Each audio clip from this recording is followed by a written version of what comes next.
একসাথে একের বেশি শিব মন্দির আমরা অনেক স্থানেই দেখেছি। কোথাও দুটো, কোথাও ছটা, কোথাও 10টা কিংবা 12টা, কিন্তু একসাথে 26টা শিব মন্দির, তাও আবার কলকাতার কাছে। অবাক লাগলেও এটাই সত্যি।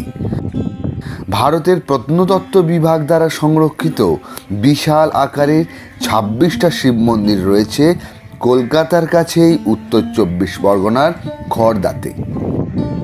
দেবকাহিনীর আজকের এই ব্লগে এই 26 মন্দির ঘুরে দেখাবো, তার সাথে বলবো মহাদেবের এই মন্দিরগুলি নিয়ে 2-4 কথা, আর জানাবো কিভাবে খুব সহজে এই মন্দিরে পৌঁছে যেতে পারেন। আসুন ঘুরে দেখি মন্দিরগুলি।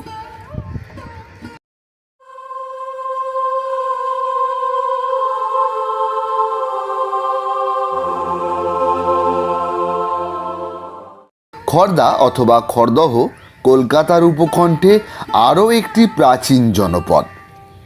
মূলত শ্রী নিত্যানন্দের অনুষঙ্গ ধরেই এই এলাকায় বৈষ্ণব আন্দোলনের একটি মূল কেন্দ্র হিসেবে প্রসিদ্ধ হয়ে ওঠে।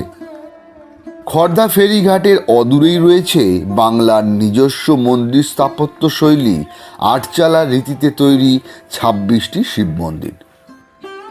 রামহরি বিশ্বাস ঘাট রোড যেখানে গিয়ে গঙ্গার সাথে মিশেছে, সেই গঙ্গার ঘাটের কাছে রাস্তার 2 পাশে রয়েছে মন্দিরগুলি। সামনে মা গঙ্গা, রাস্তার ডান দিকে একসাথে 20টি শিব মন্দির, রাস্তার বাম দিকে রয়েছে আরও 6টি শিব মন্দির।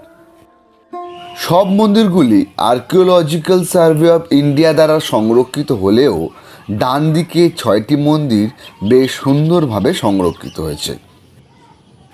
প্রথমে ডান দিকে 6টি মন্দির দেখে আসি। ইতিমধ্যে যারা এই ভিডিওটি দেখছেন তাদের কাছে অনুরোধ, এরকম নানা মন্দিরের ভিডিও দেখার জন্য এই চ্যানেলটিকে অবশ্যই সাবস্ক্রাইব করে রাখুন। আর ভিডিও দেখার শেষে আপনাদের মন্তব্য কিন্তু নিচের কমেন্টে লিখে জানাতে ভুলবেন না। আর ভিডিওটি ভালো লাগলে অবশ্যই লাইক করে দিন।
এবার রাস্তার বাম দিকের 20টি মন্দির ঘুরে দেখি।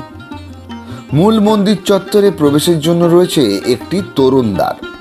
মন্দির কমপ্লেক্সে প্রবেশ করে ক্যামেরাবন্দি অভিজ্ঞতা আপনাদের সাথে শেয়ার করলাম। সাথে বলি এই মন্দির নিয়ে কিছু ইতিহাস।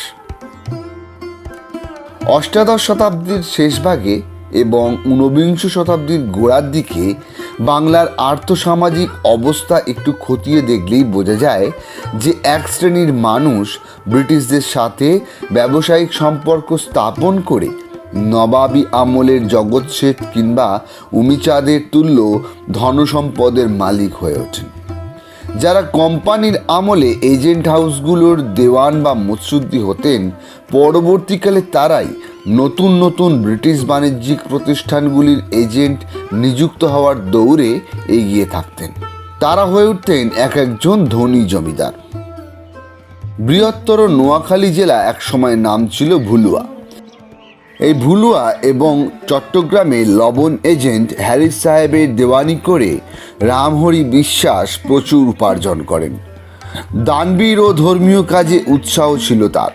খড়দার এই স্থানে রামহরি বিশ্বাস প্রথমে 12টি আটচালা শিব মন্দির নির্মাণ করে। 1803 সালে রামহরি বিশ্বাস মারা যাওয়ার পর তার দুই পুত্র প্রাণকৃষ্ণ বিশ্বাস এবং জগমোহন বিশ্বাস সম্পত্তির উত্তরাধিকারী হন এবং সেই সম্পদকে আরও বাড়িয়ে তোলেন। সেই সময় কর্নওয়ালিসের 10 শালা বন্দোবস্ত অনুযায়ী প্রয়াগ ও সন্নিহিত এলাকায় তীর্থযাত্রীদের তীর্থকর দিতে হতো। জগমোহন বিশ্বাস এককালীন 2 লক্ষ টাকা ইস্ট ইন্ডিয়া কোম্পানির ঘরে জমা দিয়ে সেই কর চিরদিনের মতো মুকুব করিয়ে নেন। রামহরি বিশ্বাসের অপর পুত্র প্রাণকৃষ্ণ কুচবিহার এবং সিলেটে দেওয়ানের কাজ করেন। তার আবার তন্ত্রবিদ্যা চর্চার অভ্যাস ছিল। তিনি রামহরি বিশ্বাসের তৈরি দ্বাদশ শিব মন্দিরের পরেও আরও 14টি আটচালা শিব মন্দির নির্মাণ করেন। সেই নিয়ে এই কমপ্লেক্সে মোট 26টি মন্দির স্থাপিত হয়। শ্রীক্ষেত্র পুরীর মতো একটি রত্ন বেদী প্রতিষ্ঠা করতে চেয়েছিলেন প্রাণকৃষ্ণ। সেই জন্য তিনি 80,000 শালগ্রাম শিলা এবং 20,000 বাণলিঙ্গ সংগ্রহ করেছিলেন। কিন্তু 1835 সালে তার অকাল প্রয়াণের পর সেই প্রক্রিয়া অসম্পূর্ণ থেকে যায়। এখন বলি কিভাবে যাবেন। এই মন্দিরে আসার জন্য প্রথমেই চলে আসুন খড়দা। যারা ট্রেনে আসবেন তারা শিয়ালদা স্টেশন থেকে মেন লাইনে ব্যারাকপুর, নৈহাটি বা রানাঘাট লোকাল ধরে নামুন খড়দা স্টেশন। সেখান থেকে টোটো বা রিক্সা ধরে সহজেই এই মন্দিরে চলে আসতে পারেন।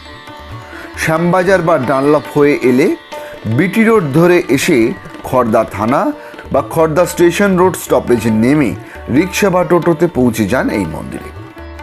এই মন্দিরটির আশেপাশেই গঙ্গার তীর ধরে রয়েছে একাধিক মন্দির।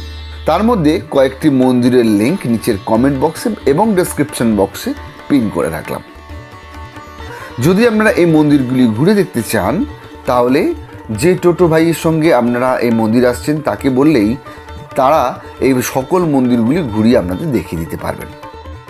তো দর্শক বন্ধুরা, কেমন লাগলো আজকের এই ভিডিও অবশ্যই নিচের কমেন্টে লিখে জানান। আর এই মন্দিরে অবশ্যই ঘুরে আসুন এবং ঘুরে আসার শেষে আমাকে লিখে জানাতে কিন্তু ভুলবেন না। দেখা হচ্ছে আগামী দিনে নতুন একটি মন্দির ব্লগ ভিডিও নিয়ে। তাই এরকম নতুন ভিডিও দেখার জন্য অবশ্যই চ্যানেলটিকে সাবস্ক্রাইব করে রাখুন।